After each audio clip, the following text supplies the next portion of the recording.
Okie dokie. All right. Sorry for the dead air there. I'm going to go ahead and just record this. That way I can just get it out the way and y'all can enjoy. So I thought that we had a pretty good debate.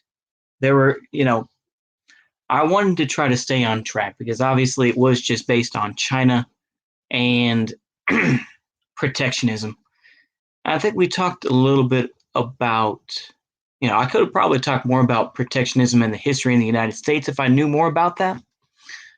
Um, but ultimately, I like the conversation that we had. And like I say, my idea was just, I wanted to have an understanding. You know, like I say, it's easy on on social media, whether it's Twitter or YouTube or whichever, where you just type things out just to own somebody, and sometimes you get a little wild. Um, so I feel like at least we have that understanding.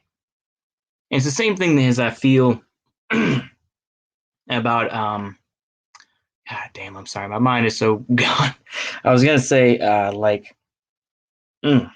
to be rent Imperial Renaissance. When I saw his live stream, I thought, oh, okay, this guy actually believes what he believes. And I was like, we're still gonna make fun of him, but at least we have that understanding of where it's like, okay, that's where he comes from. All right, just as I said with that Malcolm X quote. That's kind of what we mean. But like I say, it was a good understanding. I can really understand the pragmatism of it. I think in general, like I say, I kind of go back and forth with beliefs, but I think in general, I think I'll still call myself a socialist.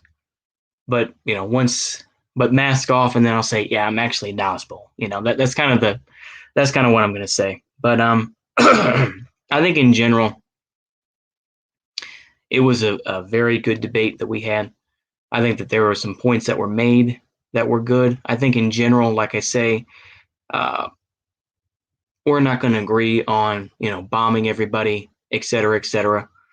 I'm much more of let's go ahead and take care of this country first and deal with those issues before we try to take the rest of the world.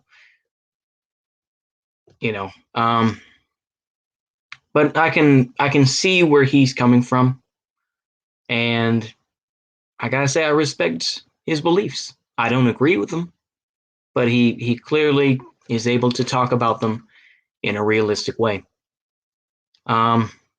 I think that's all I really have to say. I think that there are people that if you spend enough time online, you'll find, and I think this occurs in real life too, is that you'll find people that you vehemently disagreed with. It's like for me, I was more of a right wing sort of guy. I was watching people like Bering and all that sort of thing, the Australian guy. And some of it is due to the political landscape on YouTube. But I think that now I've shifted to be more socially conservative, but still, wanting to have more of a social safety net and everything else, So I've shifted my politics over time. I can't fully go down the road of, the LGBTQ and all that business. That's just something I wasn't raised with that. And, when I dig more into that, I'm like, ugh. So it's not something, like I say, and that probably makes me not appealing to people, But anyway, I think that's all I really have to say about it. I'm a little bit hoarse. Am I being loud? Yes, you need to go to sleep. All right, I will. Right now. I will. All right. All right. But yeah, that's all I have to say. I hope y'all have a good night and goodbye.